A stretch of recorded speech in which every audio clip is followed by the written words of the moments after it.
E moshuara Gjenovefa Saliaj nga fshati Buzma dhe njësisë administrative Cakran jeton e vetme në mjerim të plot dhe varfëri, pas largimit nga jeta e bashkëshortit të saj dhe dy djemve përkatësisht 15 dhe 22 vjeç.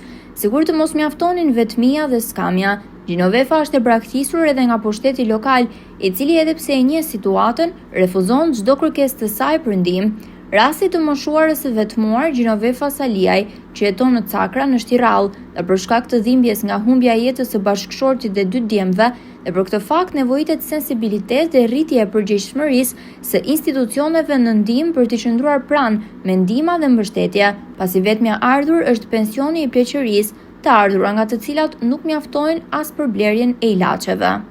Gjenovefa Saliaj, nga fshati Buzmat, komuna Cakra. Jetoj e vetme, se më ka vdekur burri dhe 2 fëmijë të rritur.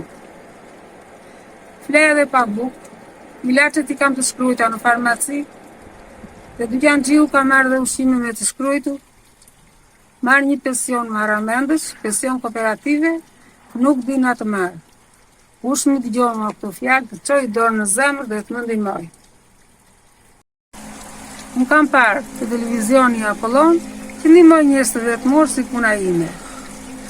Ju lutem, kush ta dëgjoj zërin tim, të më ndihmoj, të çoj dorë në zemër. E moshuara Gjenovefa Saliaj nga Buzmadhi i Cakranit, që jeton në vetmi dhe varfëri, është shprehur se ka kërkuar ndihmën e televizionit Apollon për të publikuar gjendjen e mjeruar ekonomike dhe për të bërë thirrje për ndihmë pushtetit lokal, organizatave dhe shoqatave humanitare, komunitetit të biznesit dhe njerëzve me zemër të madhe që ta ndihmojnë për të përballuar vështirësitë ekonomike dhe shpirtërore nga hallet e jetës që e ka përplasur dhunshëm në shkëmbinjtë e së keqes.